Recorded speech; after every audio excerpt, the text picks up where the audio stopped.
भगवान श्री राम और भरद्वाज मुनि का परम पावन संवाद।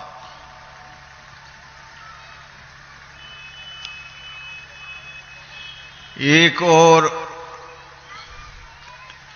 परम भागवत उद्धव जी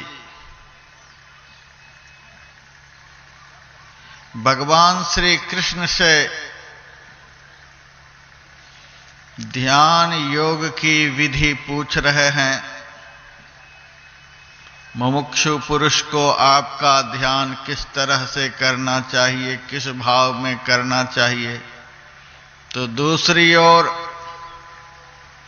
भगवान श्री राम परम संत भरद्वाज मुनि से मार्ग पूछ रहे हैं। राम सप्रेम कहौ मुनि पाही, नाथ कहई हम कही मग जाही। महाराज, आप कृपा कर मुझे बतलाइए कि मैं किस रास्ते से जाऊं।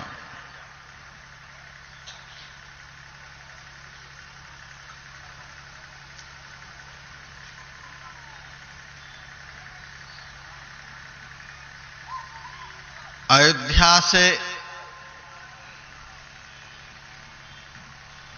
तीर्थराज प्रयाग तक की यात्रा में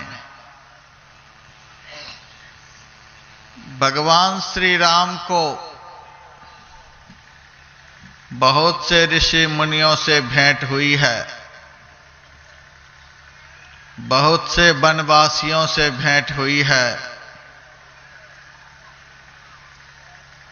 बहुत सारे तीर्थ यात्रियों से भी भेंट हुई है। लेकिन भगवान श्री राम ने मार्ग के विषय में, रास्ते के विषय में और किसी से नहीं पूछकर एकमात्र भरद्वाज मुनि से पूछ रहे हैं, महाराज हम किस रास्ते से वन में जाएं।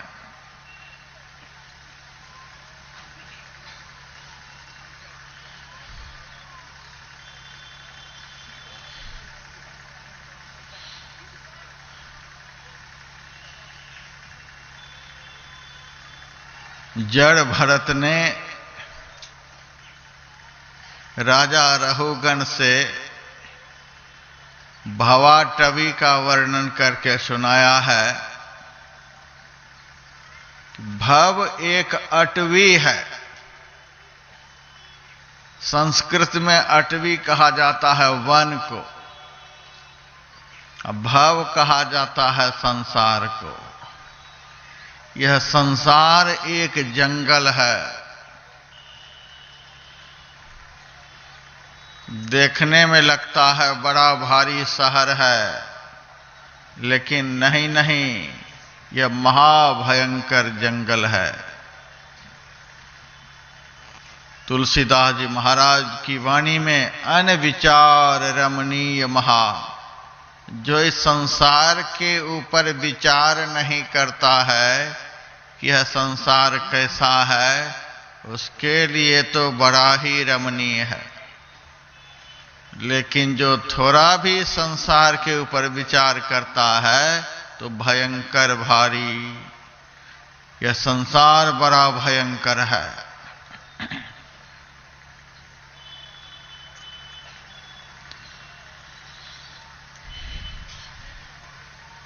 दुनिया में हम कहीं भी भटक जाते हैं, रास्ता भूल जाते हैं,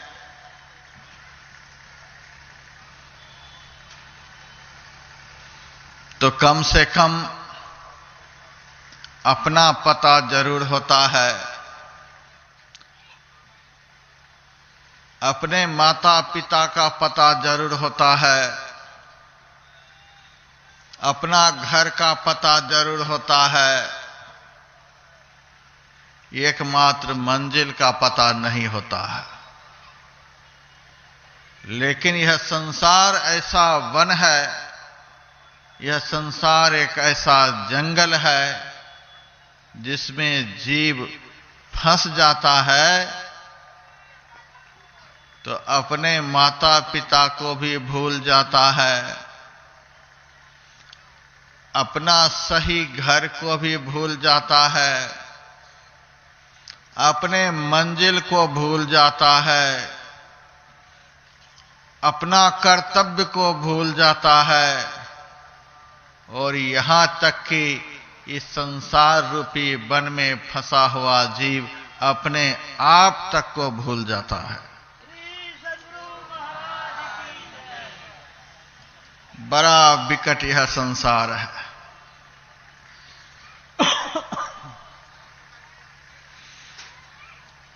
संस्कृत साहित्य के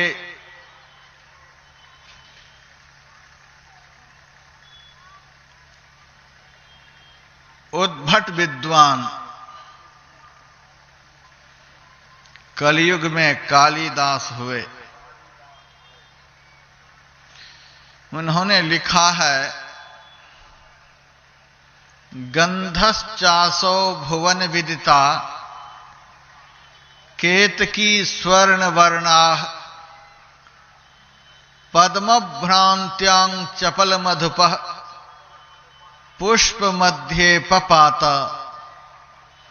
अंधीभूतः कुसुम रजसा कंटकेश्चूर्ण पक्षः स्थातुं गंतुं द्वयमपि सखे नैव शक्तो द्विरेफः।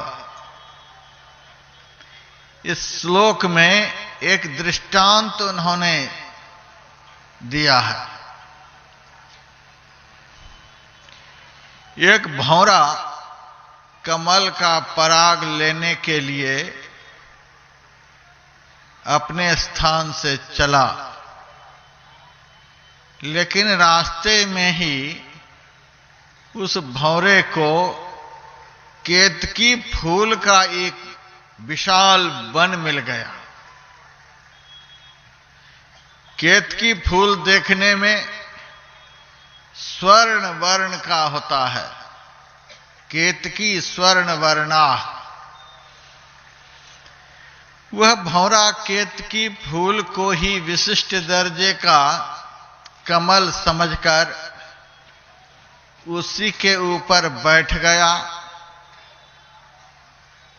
पद्मभ्रांत्यां चपल मधुपः पुष्प मध्य पपात,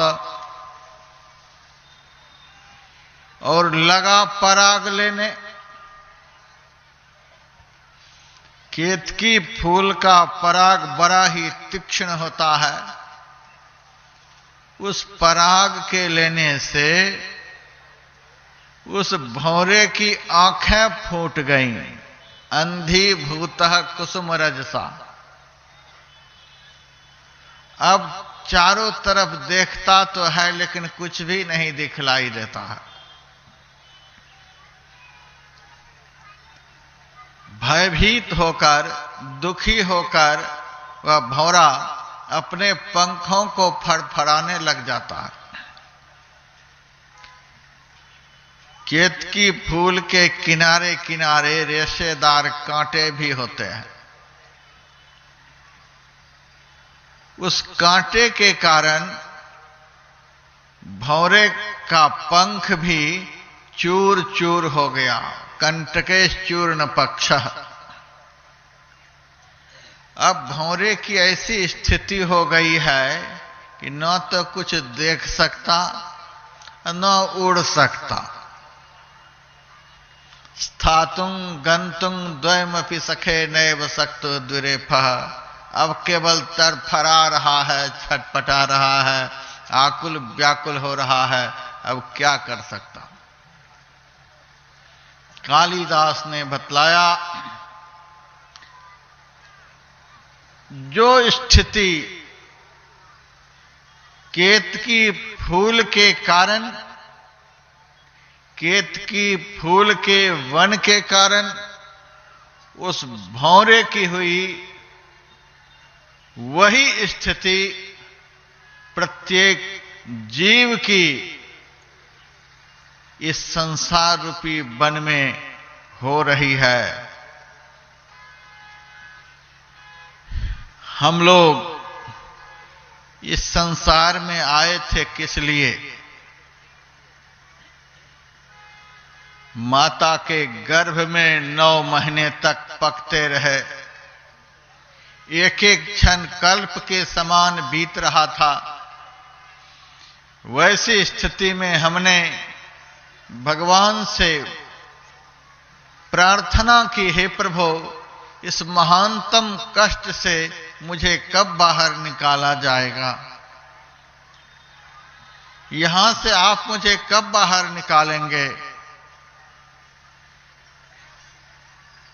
अंदर में जीवात्मा और परमात्मा का संवाद होता है। उपनिषद ग्रंथ में लिखा हुआ है। भगवान इस जीव से कहता है, तुम बाहर किस लिए निकलना चाहता है सो बता। जीव कहता है, यहां बड़ा कष्ट हो रहा है, एक एक क्षण कल्प के समान बीत रहा है, शरीर हिल नहीं पाता, मल मूत्र की थैली जहां पर है वहीं पर मेरा मुंह है, माता के पेट के कीटाणु कोमल मेरे शरीर को डस रहा है, माता के पेट की जठराग्नि से मेरा शरीर उद्दीप्त हो रहा है, एक एक क्षण कल्प के समान बीत रहा है, इसीलिए मैं यहां से बाहर निकलना चाहता हूं। भगवान कहता है, पहली बार ही तो यहां नहीं आया है, बहुत बार माता के गर्भ में तू आया, तुमको तो आदत पड़ गई है, अब क्यों घबराता है? आराम से यहीं रहो। बारंबार जीव ईश्वर से प्रार्थना करता है, महाराज बाहर निकालो, बाहर निकालो। तब भगवान कहते हैं, किस लिए बाहर निकलना चाहता है? महाराज बड़ा कष्ट होता है। अच्छा एक बात बता, बाहर निकाल दूंगा तो तू क्या करेगा?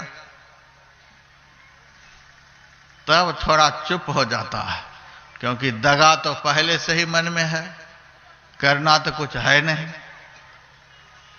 तो चुप हो जाता है।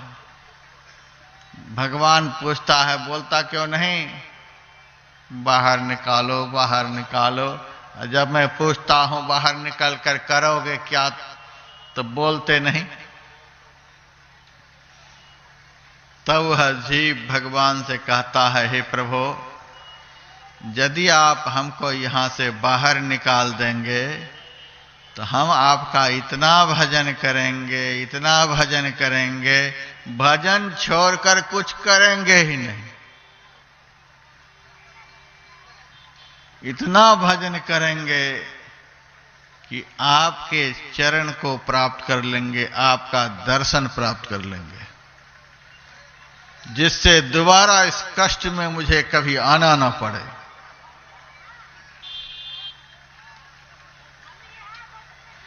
हमने माता के पेट में भगवान से यही प्रार्थना की है, आप हमको यहां से बाहर निकाल देंगे तो हम आपका इतना भजन करेंगे कि दोबारा गर्भ में आना नहीं पड़े।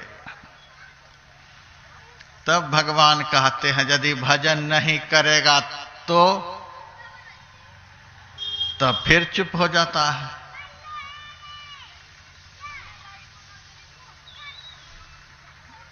भगवान कहते हैं, बोलना पड़ेगा, बिना बोले निकालूंगा नहीं। साफ साफ बताओ, भजन नहीं करोगे तो? महाराज आप ही बतलाओ क्या कहूं? तब भगवान कहते हैं, मेरे सामने यह कहो कि भजन नहीं करूंगा तो फिर यहीं पहुंचा देना।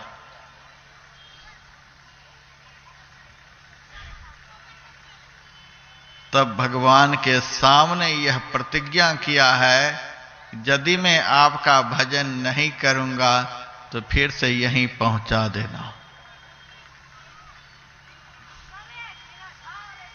इतनी प्रतिज्ञा करके, इतना संकल्प लेकर के हम माता के गर्भ से बाहर निकले हैं।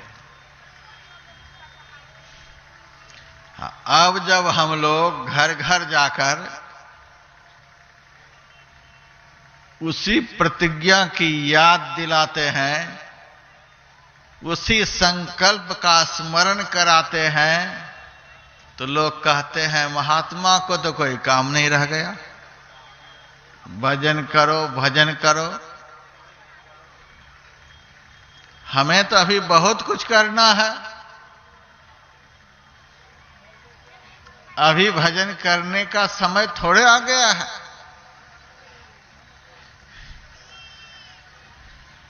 हम माता के गर्भ से प्रतिज्ञाबद्ध होकर के आए हैं कि हम आपका भजन करके जन्म मरण के दुखों से सदा के लिए मुक्त हो जाएंगे। और यहां आने के बाद भजन के लिए ही फुर्सत नहीं है। महाराज समय नहीं मिलता, महाराज समय नहीं मिलता, अच्छा समय नहीं मिलता है, कोई बात नहीं। यमराज के जब अदालत चढ़ोगे, अब पूछेगा हाकिम तो क्या तुम कहोगे, क्या सब करके आए हो, अब बता।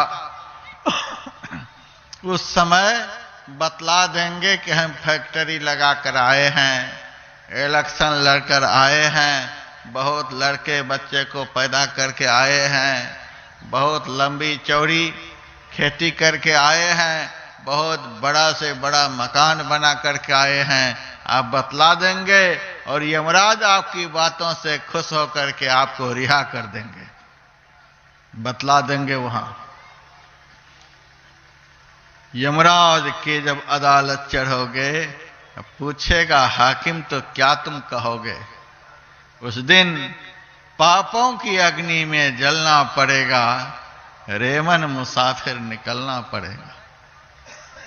एक माई मेरे से बोल गई कि महाराज, मेरे से यदि यमराज पूछेंगे कि क्या सब करके आए हो, तो हम कह देंगे कि हम 2 दिनों तक झंझरा में जाकर सत्संग किए और सत्संग करके यहां आए हैं।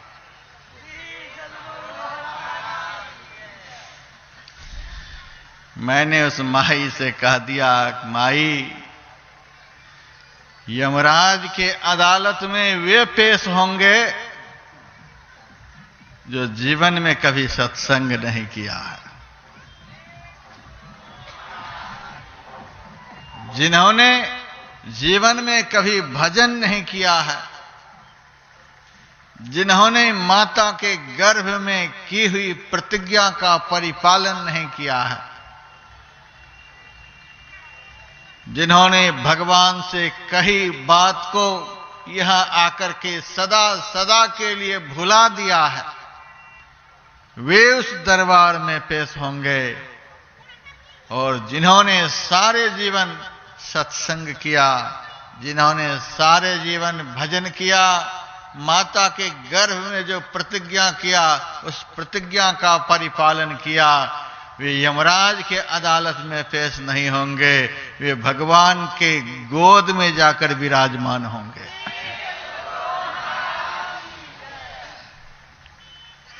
यथार्थ में शास्त्रानुकूल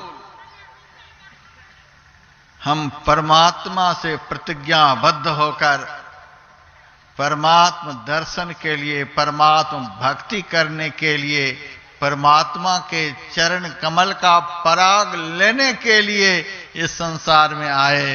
लेकिन इस संसार में आते ही पंच विषय रूपी केतकी फूल का बड़ा सुंदर वन दिख गया और उसी वन में आकर हम लुभायमान हो गए और यहां के पराग लेने लग गए, यहां का आनंद लेने लग गए।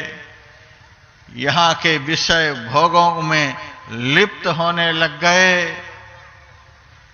संसार के विषय भोग में लिप्त होने के कारण अंधी भूतः कुसुम रजसा ज्ञान वैराग्य रूपी नेत्र हमारा फूट गया।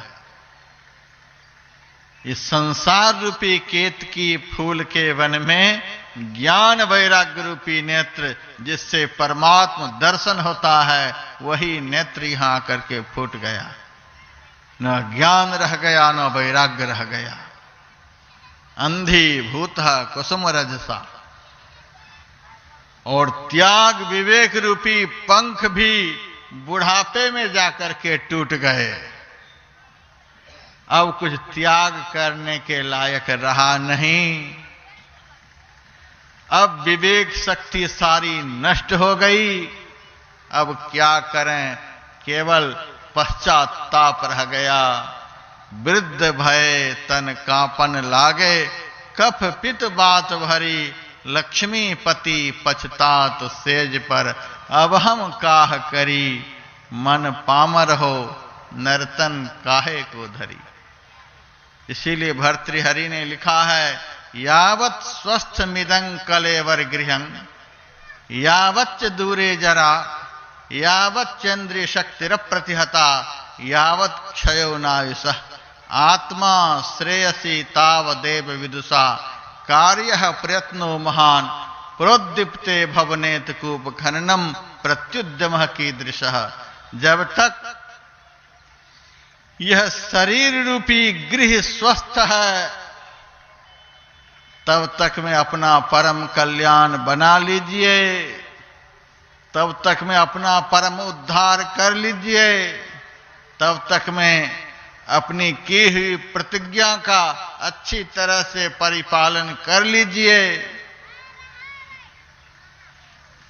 फिर कहा, यावच्च दूरे जरा, जब तक इस शरीर से वृद्धावस्था दूर है, तब तक में अपना परम कल्याण कर लीजिए।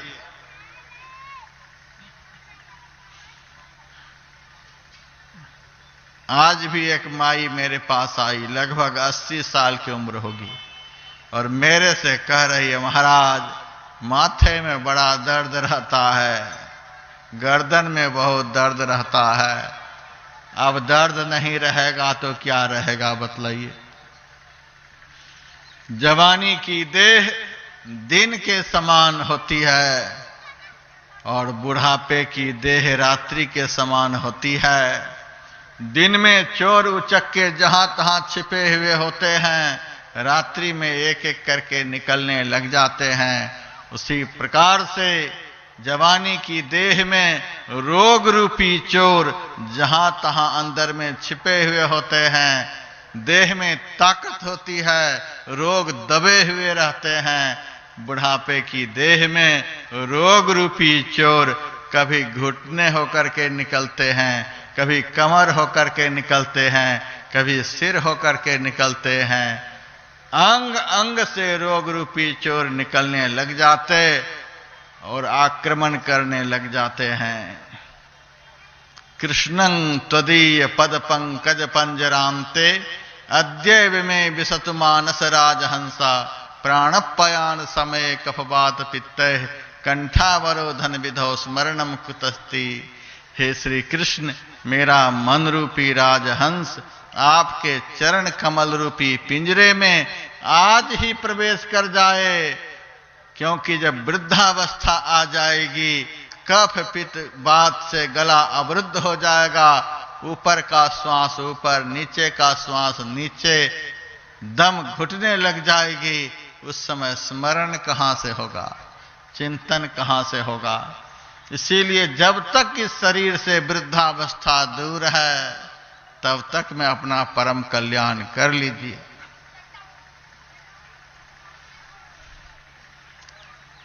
फिर कहा, यावच्चेन्द्रिय शक्तिरः प्रतिहता, जब तक समग्र इंद्रियों की शक्ति अप्रतिहत नहीं हुई है।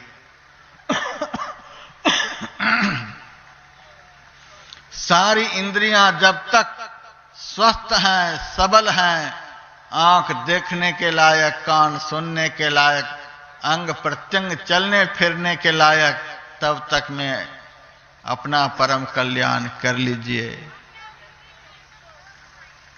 और आखिर में कह दिया, जब तक इस शरीर से मृत्यु दूर है तब तक में ही अपना परम कल्याण कर लीजिए, नहीं तो घर में आग लग जाने पर कुआं खोदने से कोई लाभ नहीं होगा। लोग मेरे से कहने लग जाते हैं, यह महात्मा डरा धमका कर अपना चेला बनाना चाहता है। डराने धमकाने की कोई बात नहीं है। इस मंच पर से मेरे मुंह से जो जो वचन निकल रहा है, समय आने दीजिए, पत्थर पर की लकीर बन जाएगी। उस दिन पता चलेगा महात्मा क्या कहकर गया था। मेरी मत मान, यमराज तो मनाएगा। साधु महात्मा की बात को नहीं मानिए, कोई बात नहीं। हमारे हाथ में बंदूक नहीं है, राइफल नहीं है, तोप नहीं है, हम डरा धमका कर आपसे भजन कराना चाहेंगे। हम तो प्यार से कहेंगे, स्नेह दिखाकर कहेंगे, नहीं मानिए, मेरी मत मान। जिन्होंने साधु के वचनों को ठुकराया है, संतों के वचनों को ठुकराया है, सत्पुरुषों के वचनों को ठुकराया है, शास्त्र के वचनों को ठुकराया है, सद्गुरु के वचनों को ठुकराया है, अंत में वही दुनिया से ठुकरा दिया गया है। उनको कोई देखने वाला नहीं रह गया है। संत कहते हैं, मेरी मत मान। हम तो प्यार से कहते हैं, नहीं मानो। यमराज तो मनाएगा, वे अच्छी तरह से मना लेंगे। आप यदि यमराज को अपना दोस्त भी बना लेंगे तो भी आपके साथ निर्दयतापूर्ण कर्म करके दिखलाएंगे। मैंने किसी संत से सुना था, एक आदमी की दोस्ती हो गई थी यमराज से। उन्होंने कहा, मेरे को छोड़कर बाकी सबको लेकर के जाना, मित्र कम से कम मेरे साथ मित्रता को निभाना। यमराज ने कहा, ले तो जाऊंगा तुमको भी, मेरा तो यही काम है, स्पेशल काम है मेरा, यहां से सबको ले जाना। आए हैं सो जाएंगे राजा रंग फकीर, एक सिंहासन चढ़ी चले बंधे जात जंजीर, ले तो जाऊंगा जरूर। तब उन्होंने कहा, ठीक है ले जाओगे, कोई बात नहीं, लेकिन हम तुम्हारे मित्र हैं, कम से कम जानकारी 6 महीने पहले ही दे देना, तब तक में हम अपना सारा काम पूरा कर लेंगे, फिर चलेंगे। यमराज ने कहा, हाँ जानकारी जरूर दे दूंगा।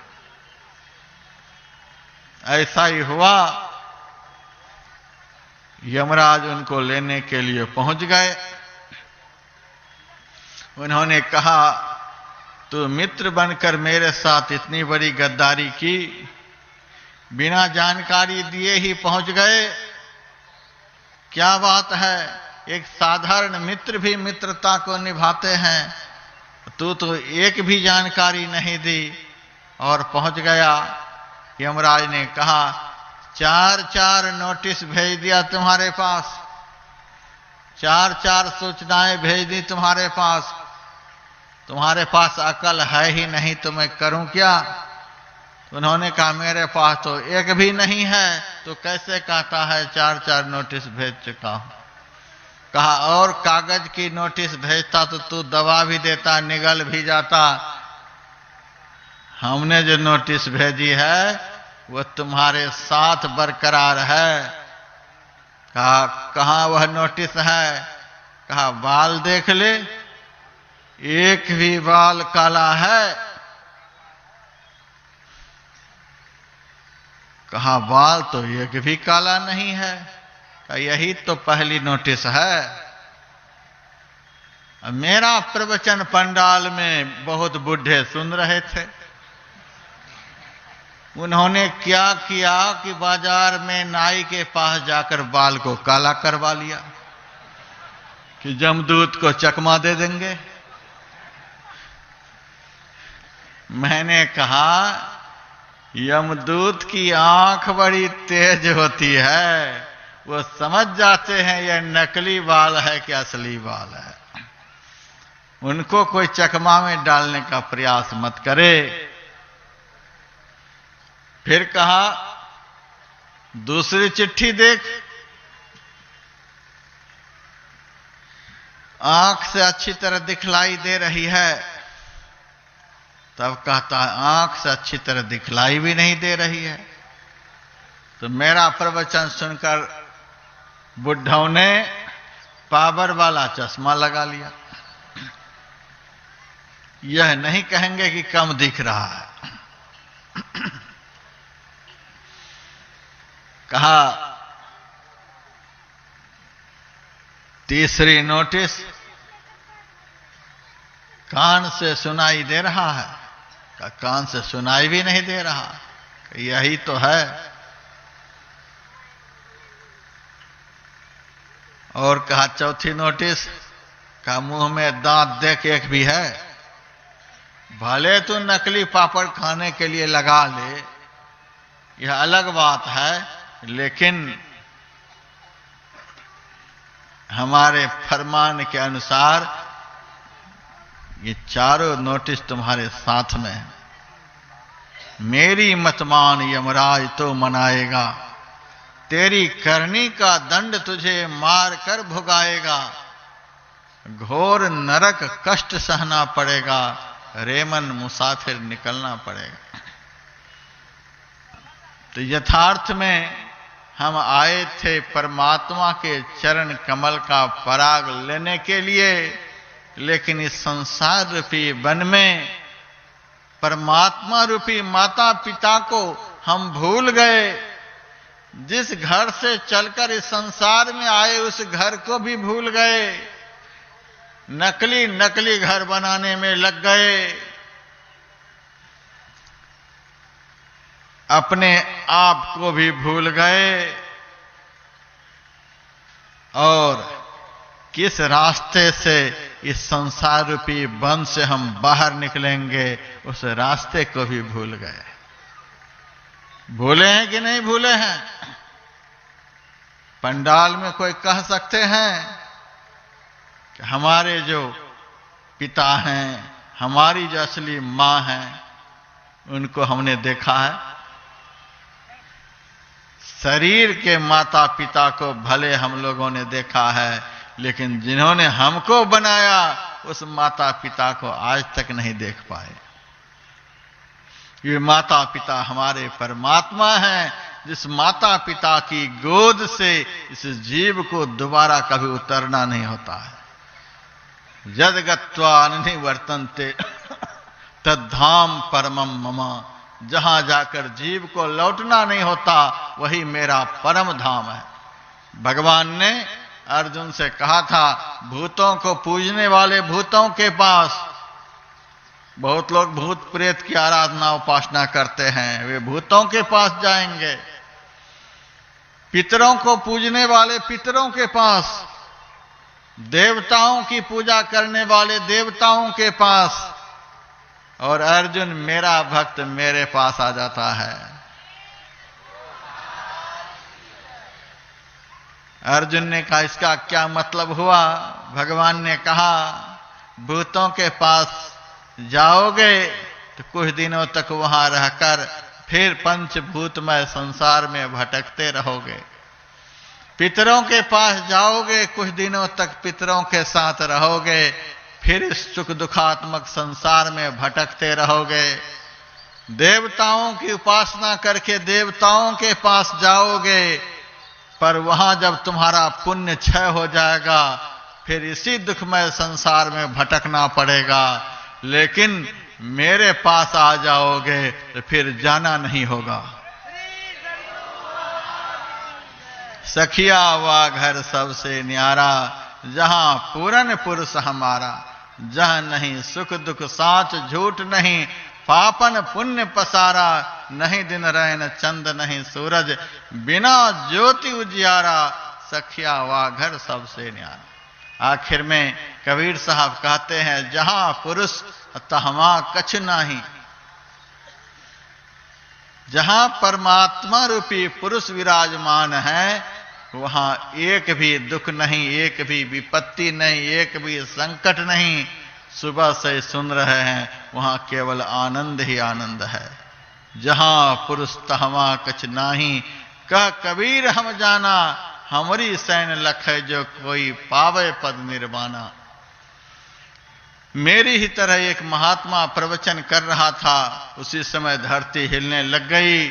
सुनने वाले श्रोता लोग जहां तहां तितर बितर हो गए, अपने अपने घर को भाग गए। महात्मा कहां जाएं? महात्मा तो मंच पर ही ध्यान में मग्न हो गए। कुछ देर के बाद जब भूकंप शांत हुआ तो लोगों ने आपस में विचार किया, हम लोगों को तो अपना अपना घर था, भाग गए, लेकिन महात्मा की क्या हालत हुई है, चलकर देखें। सारे लोग जब महात्मा जी के पास आते हैं तो महात्मा जी ध्यान में मग्न हैं। कुछ देर के बाद जब उनकी आंखें खुलती हैं तो लोगों ने कहा, महाराज आपको डर नहीं लगता क्या? महात्मा जी ने कहा, डर तो मुझे भी लगता है। लोगों ने कहा, महाराज जब यहां भूकंप हो रहा था तो हम लोग भाग गए, आप क्यों नहीं भागे? महात्मा जी ने कहा, भागा तो मैं भी था। लोगों ने कहा, महाराज आप तो गजब की बात करते हो, आप तो जहां के तहां बैठे हो, कहते हो भागा तो मैं भी था। महात्मा जी ने कहा, हाँ जी भागा तो मैं भी था, लेकिन दिशा में थोड़ा फर्क है। फर्क यह है कि तुम लोग बाहर की तरफ भागे, हम भीतर की तरफ भाग गए। तुम उस घर में भाग कर गया जिस घर से तुम्हारे दादाजी को जमदूत भगा कर ले गया, तुम्हारे बाप को भी भगा कर ले गया, देर सवेर तुमको भी उठा कर ले जाएगा। और हम उस घर में भाग कर चले गए जिस घर में हमारे असली बाप रहते हैं। मैं अपने घर में भागकर चला गया जिस घर में जाने के बाद काल जमराज का भी डर नहीं होता। वहां गम काल की नाई, नहीं तह धूप ओछाही, कबीरा देश वह न्यारा, लखे कोई राम का प्यारा।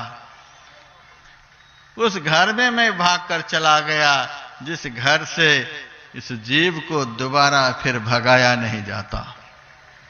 जल तरंग जीव जल ही समाइया, त्यों ज्योति संगी ज्योति मिलाइया, कहो नानक भ्रम कटे केवारा, बहुरिन होइए जवला जीव। ज्यों जल में जल पैस न निकसे, यों ढुरी मिला जुलाहा। जैसे जल का तरंग जल में ही लीन हो जाता है, उसी तरह से परमात्मा दर्शन करने वाला परमात्मा में ही लीन हो जाता है। मैंने बहुत बार सत्संग में सुनाया है, आप अपने बाप को देख लेंगे तो बाप ही नहीं बन जाएंगे, आप अपने भाई को देख लेंगे तो भाई ही नहीं बन जाएंगे, आप दुनिया का कुछ भी देख लेंगे तो वही नहीं बन जाएंगे, लेकिन जिस दिन परमात्मा को देख लेंगे उस दिन परमात्मा ही बन जाएंगे। दर्शना दर्शने हित्वा स्वयं केवल रूपतः, यंग आस्ते कविशार्दूल ब्रह्म स ब्रह्मविद स्वयं। दर्शन अदर्शन को छोड़कर पुरुष कैवल्य स्वरूप हो जाता है, वह केवल ब्रह्म ज्ञानी ही नहीं स्वयं ब्रह्म हो जाता है। सोई जान यही देहु जनाई, जानत तुम्हें हो जाई। इस संसार में आकर हम अपने माता पिता को भूल गए। यह संसार रूपी वन ऐसा है, आदमी अपने माता पिता को भूल जाता है। लखनऊ जब मैं जाता हूं कभी कभी सत्संग करने, तो वहां के भक्त लोग मेरे से कहते, महाराज सत्संग तो शाम में होगा, दिन भर बैठे बैठे क्या करोगे? लखनऊ में बहुत अच्छी अच्छी चीजें हैं देखने के लायक, चलो देख लो महाराज। मैं कह देता हूं, मुझे देखने के लिए दुनिया में कुछ भी बाकी नहीं है। 84 लाख योनियों में इतना घूमा हूं कि अब कहीं घूमने की इच्छा नहीं रह गई है। जो अब तक पस्त नहीं हो पाए हैं वे अभी भी घूम रहे हैं। हम तो भाई पस्त हो गए, कहीं जाने का मन नहीं करता। अभी भी हम गौतम जी के घर में हैं, घर से सत्संग स्थल पर, सत्संग स्थल से उनके घर में जाते हैं। बीच में हमने सड़क को भी नहीं देखा कि कैसी सड़क बनी है। हम तो घूम घूम करके पस्त हो गए हैं। 84 लाख जोनियों में भी जो पस्त नहीं हो सके तो दोबारा जब नंबर आ जाएगा तब बढ़िया से पस्त हो जाएंगे। अभी घूमते रहिए, इस बाजार से उस बाजार में, इस शहर से उस शहर में। हम तो कह देते हैं हम भाई पस्त हो चुके हैं, हम कहीं नहीं जाएंगे।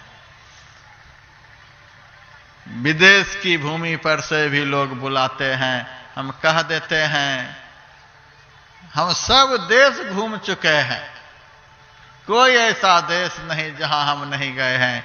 कुछ देश में इस जन्म में गए, कुछ देश में पिछले जन्म में, कुछ देश में उससे भी पहले जन्म में।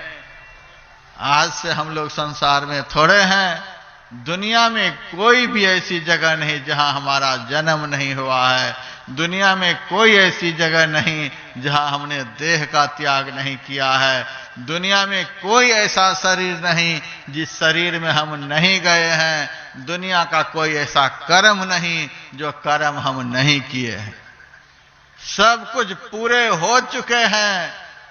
अब वही एक कर्म बचा हुआ है, जिस कर्म के नहीं करने के कारण कर्म से कभी पिंड नहीं छूटेगा।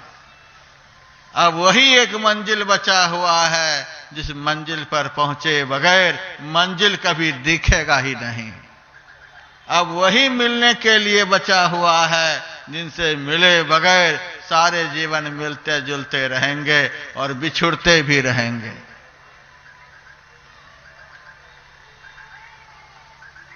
अब यह अंतिम पड़ाव पर हम लोग पहुंच चुके हैं। अब इसके बाद 184 भरम के पौ पर अटके आए, अब की पासा ना पड़े फिर 84 जाए। हम कह देते हैं भाई हम कहीं नहीं जाएंगे घूमने के लिए, तब भी लोग कह देते हैं महाराज कम से कम यहाँ का भूल भुलैया तो देख लो, लखनऊ के भूल भुलैया देख लो। हम कह देते हैं लखनऊ में जो भूल भुलैया है, उस भूल भुलैया में घुसकर तो लोग एक आध घंटे में बाहर निकल जाता है, लेकिन इस शरीर संसार रूपी भूल भुलैया में जब जीव फंस जाता है तो पता नहीं कब निकलेगा। 28 सतयुग बीत चुके, 28 त्रेता बीत गए, 28 द्वापर बीत गए, यह 28वां कलयुग भी 5200 वर्ष से अधिक चल रहा है। तब से इस भूल भुलैया में घूम रहे हैं और अब तक कोई ठौर ठिकाना नहीं मिला। इस भूल भुलैया से निकलने का रास्ता नहीं मिला। रास्ता तो हम पूछ रहे हैं, लेकिन रास्ता दिखलाने वाले से नहीं पूछ रहे हैं, ऐसे से रास्ता नहीं पूछ रहे हैं कि जो महापुरुष वह रास्ता का पता बतलाए जिस रास्ता का मंजिल होता है। दुनिया के जितने भी लोग हैं रास्ता तो बतलाते हैं, लेकिन उस रास्ते का कोई मंजिल नहीं होता। एक दिन के बाद, 2 दिन के बाद फिर वहां से चलना पड़ता है। लेकिन सच्चे संत जब रास्ता बतलाते हैं और उस रास्ते पर जब आदमी चलता है तो उस मंजिल को प्राप्त करता है जिस मंजिल से दोबारा दुखमय संसार में आना नहीं होता है। भगवान राम को बहुत ऋषि मुनि महात्मा मिले, बहुत देवी देवता मिले, बहुत लोग जंगल में मिले, तीर्थों में मिले, रास्ते में मिले, लेकिन राम ने किसी से नहीं पूछा। राम ने एक सच्चे संत से पूछा है, महाराज नात कहि हम कहीं मग जाहि, आप कृपा करके बतलाओ हम किस रास्ते से जाएं। वह कौन रास्ता है जो हमको चित्रकूट पहुंचाएगा? चित्रकूट क्या है? कूट का अर्थ होता है आत्मा। जहां पहुंचकर जीव अपने स्वरूप को प्राप्त कर लेता है, अपने स्वरूप में स्थित हो जाता है, उसी स्थान को चित्रकूट कहा जाता है। जहां इस जीव को अपने स्वरूप का ठीक ठीक पता चल जाता है, उसी स्थान को चित्रकूट कहा जाता है। अर्थात जीव स्वस्वरूप में प्रतिष्ठित हो जाता है, उस स्थान को चित्रकूट कहा जाता है। वही हमारा परम लक्ष्य है, वही हमारा परम मंजिल है। उस मंजिल का पता कोई सच्चा संत ही बतला सकता, दुनिया में और कोई नहीं बतला सकता। हमारे गुरुदेव के वचन में आया है, अद्भुत अंतर की डगरिया, जहां पर चलकर प्रभु मिलते, दाता सतगुरु धन्य धन्य जो राह लखा देते। चलत पंथ सुख होत महा है, जहां अजर झरते, अमृत ध्वनि की नौबत झहरत, बड़ भागी सुनते, सुनत लखत सुख लहत अद्भुति, में ही प्रभु मिलते। अद्भुत अंतर की डगरिया, जहां पर चलकर प्रभु मिलते। संत ही चित्रकूट का मार्ग बतला सकते हैं।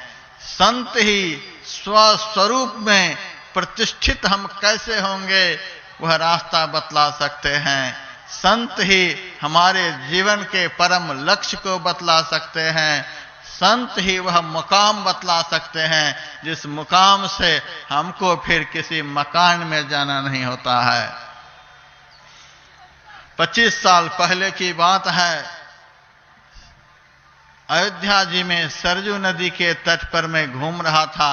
एक बैरागी महात्मा ने मेरे से पूछा था, महाराज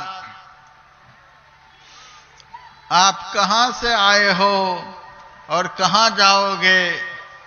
मैंने साफ साफ कह दिया, मैं बिहार से आ रहा हूं, हरिद्वार को जाऊंगा।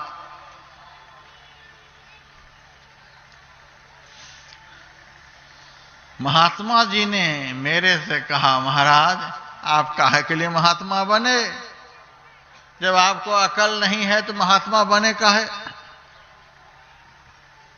मैंने कहा, महाराज हमने तो साफ साफ कह दिया और आप कह रहे हो आपको अकल नहीं तो महात्मा काहे बने?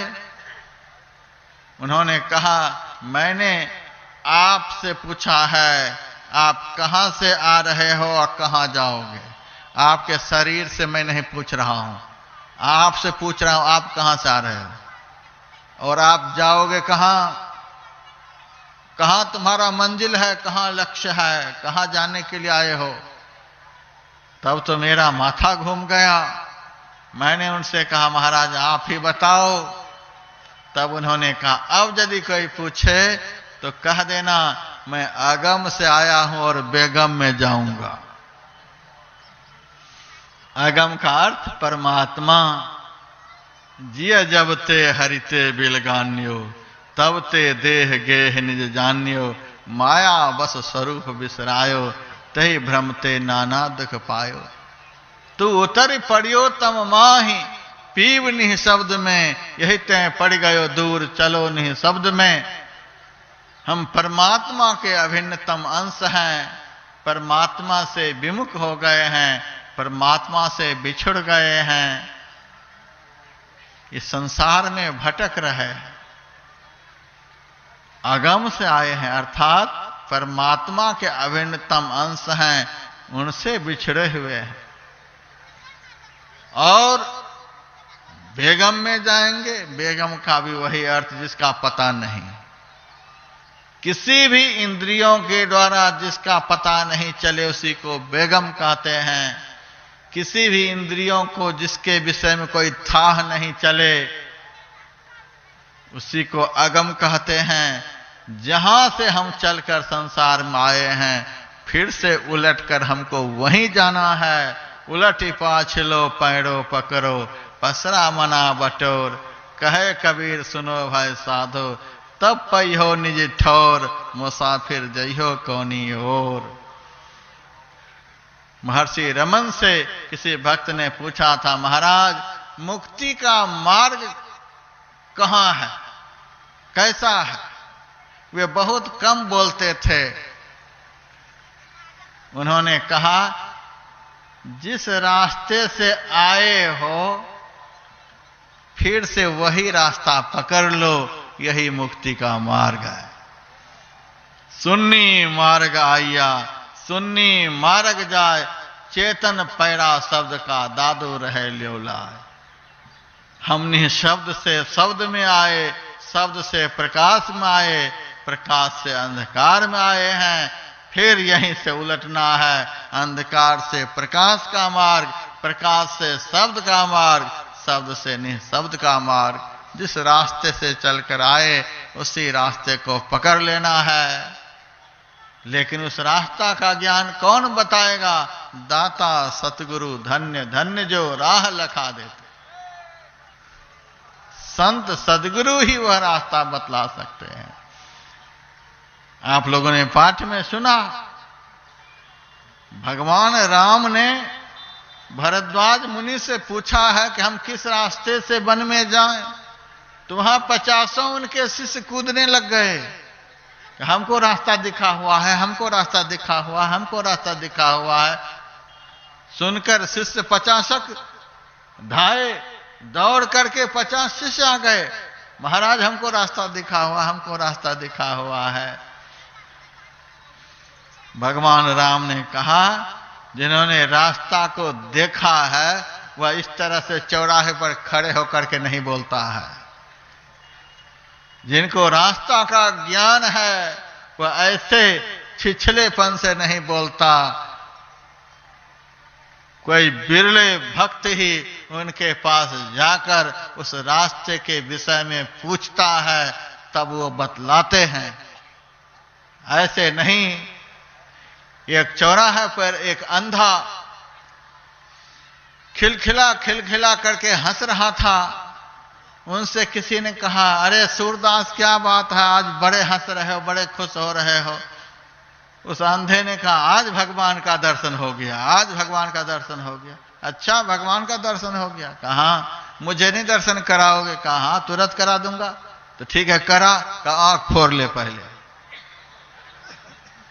इस आंख से परमात्मा का दर्शन नहीं होगा, फोड़ आंख को। उस अंधे की बात में आकर के आंख वाले ने भी आंख को फोड़ लिया। जब आंखें फूट गईं तब अंधा से पूछता है, अरे अंधा, कहां भगवान का दर्शन हो रहा है? अंधा कहता, चुप हो जा। अरे पहले कहा था आंख फोड़ लो तो दर्शन होगा, अब कहता चुप हो जा। कहा, अरे मूर्ख, आंख के फोड़ लेने से भगवान दिखता तो सारे अंधों को भगवान का दर्शन हो गया होता। तब इन्होंने कहा, फिर आंखों को फोड़वाया क्यों? कहा, पूरे शहर में हम अकेले थे, सारे लोग मेरे को ही अंधा कहता था। अब आधा आदमी तुमको कहेगा, आधा हमको कहेगा। कहा, अब करूं क्या? कहा, अब करोगे क्या? संख्या बढ़ाते जाओ। बताना नहीं कि भगवान का दर्शन नहीं हुआ, संख्या बढ़ाते जाओ। कलयुग में ऐसे संख्या बढ़ाने वाले गुरु बहुत मिल जाएंगे। संख्या बढ़ाते जाओ। मठिया पहन लो, कह दो भगवान का दर्शन हो गया। पहनो मठिया, भगवान का दर्शन। पहनो मठिया, भगवान का दर्शन। ये अंधे गुरु, आंधर आप आंधर 10 गोहने, जग में गुरु कहावे, मूल महल के खबर न जाने, औरन को भरमावे। कहे कबीर सुनो हो गोरख, यह संतन नहीं भावे, पढ़ा लिखा जो पंडित भूले, वाकों को समझावे। अंधों के चक्कर में पड़ करके अच्छे अच्छे आंख वाले भी अंधे होते चले जा रहे हैं, संख्या बढ़ाते जा रहे हैं। जब पूछता हूं कि मार्ग क्या है, क्या करते हो? महाराज पता तो कुछ नहीं। तो फिर लाइन में कैसे लग गए? का सब लग गए तो हम भी लग गए। ये भारत की भेड़िया धसान भक्ति, सब लग गए तो हम भी लग गए। एक सरोवर में बहुत सारे बच्चे कूद कूद करके नहा रहे थे, तैर रहे थे। देखते देखते एक आदमी को जोश आ गया, वह भी कूद गया। उनको तैरने के लिए नहीं आता, वह चिल्लाने लगा। जैसे तैसे उसको निकाला गया और पूछा गया, जब तुमको तैरने के लिए नहीं आता तो क्यों कूद गया? सबको कूदते हुए देखा तो मैं भी कूद गया। तो ऐसी अंधी भक्ति दुनिया में चल रही है। भक्ति सब कोई करे, भरम ना टरे, भक्ति जंजाल दुख द्वंद भारी, ब्रह्म चिन्हे नहीं भ्रम खोजत फिरे, ज्ञान के नेत्र क्यों फोर डारी। आज भारत में ऐसी अंधी भक्ति बहुत तेजी से फैलती चली जा रही है। धर्म ग्रंथों में लिखा हुआ है, कलयुग में सत्य धर्म गौण हो जाएगा, पाखंड धर्म का प्रचार होगा। अच्छे अच्छे आंख वाले उस पाखंड धर्म से प्रभावित हो जाएंगे। पलटू साहब ने पहले ही कह दिया, लाखों मौनी फिरे, लाखों बाघंबरी, अर्धमुखी और नखी, लाखों लोह लंगरी, लाखों जल में तिरे, लाखों भभूत को छानते। अरे हाँ पलटू, जामे राजी राम को नहीं जानते। अनेक भेष धारण करके, अनेक बाकजाल को फैला करके बड़े बड़े अंधे चौराहे पर खड़े हैं और अच्छे अच्छे आंख वाले उस बाकजाल में फंसते चले जा रहे हैं। इसीलिए मैं कह रहा हूं कि भगवान श्री राम के पास बहुत महात्मा आए, बहुतों से मिले, बहुत ऋषि से मिले, बहुत ब्रह्मचारी से मिले, बहुत तीर्थयात्री से मिले, बहुत पंडों से मिले, बहुत पुजारियों से मिले, लेकिन भगवान राम ने ऐसे से रास्ता नहीं पूछा जो बीच में ही अटका दे, बीच में ही फंसा दे, बीच जंगल में ही उलझा दे, बाघ सिंह का शिकार बना दे। ऐसे के पास जाकर के नहीं पूछा, एक संत से जाकर के पूछा है कि महाराज आप बताओ हम किस रास्ते से जाएं। उनके शिष्य भी 50 कूद रहे थे रास्ता बतलाने के लिए। कहा नहीं नहीं, तुम्हारे कहने से मैं रास्ता नहीं पकड़ूंगा। सब कह रहे थे मैं आपको लेकर के चलता हूं। कहा तू तो खुद नहीं पहुंचा है, तू हमको क्या पहुंचाएगा, तुम्हारे साथ मैं जाने वाला नहीं। उसके बाद कहा जाता है कि 4 शिष्य को भरद्वाज मुनि बुलाए हैं और कहते हैं कि तुम इसको लेकर के जाओ, चित्रकूट का ठीक ठीक रास्ता बतला देना, बीच में लौटना नहीं, तुम इसके साथ में जाओ। वो 4 शिष्य कौन थे? मोक्ष द्वारे द्वारपाला चत्वारः परिकीर्तिता, समो विचारः संतोष चतुर्थः साधु संगम। मोक्ष के द्वार पर 4 द्वारपाल रहते हैं, सम, विचार, संतोष और साधु संग। इन चारों का संग जब पकड़ेंगे तब आप मंजिल पर पहुंचेंगे, नहीं तो रास्ते में ही भटक भटक करके मर जाएंगे। संत कबीर साहब की वाणी में, बिन सतगुरु नर रहत भुलाना। खोजत फिरत दुनिया के लोग शांति का मार्ग, शाश्वत आनंद का मार्ग, अखंड सुख का मार्ग तो खोज रहे हैं, भटक रहे हैं, लेकिन रास्ता का पता नहीं जान पाते हैं। खोजत फिरत राह नहीं जाना। कहां जाने से रास्ता मिलेगा? कबीर साहब कहते हैं पंछी के खोज और मीन के मार्ग ढूंढे न कोई पाया हो, कह कबीर सतगुरु मिल पूरा, भूले को राह दिखाया हो। जब तक पूरा गुरु नहीं मिलेगा, आत्मोन्नति के शिखर पर पहुंचे हुए गुरु नहीं मिलेंगे, तब तक उस रास्ता का पता नहीं चलेगा जो रास्ता मंजिल तक पहुंचाता है। दुनिया में बहुत रास्ते हैं, जल मार्ग है, थल मार्ग है, वायु मार्ग है, कोई भी मार्ग मंजिल तक पहुंचा नहीं सकता। मंजिल उसको कहते हैं जहां पहुंचने के बाद चलने का फिर टेंशन नहीं रह जाए।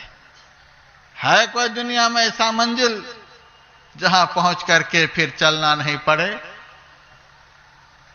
दुनिया के मंजिल के साथ रास्ते लगे हुए होते हैं, और हम जहां से संसार में चलकर आए हैं, जिस दिन वहां पहुंच जाएंगे उस दिन चलने का झंझट खत्म हो जाएगा।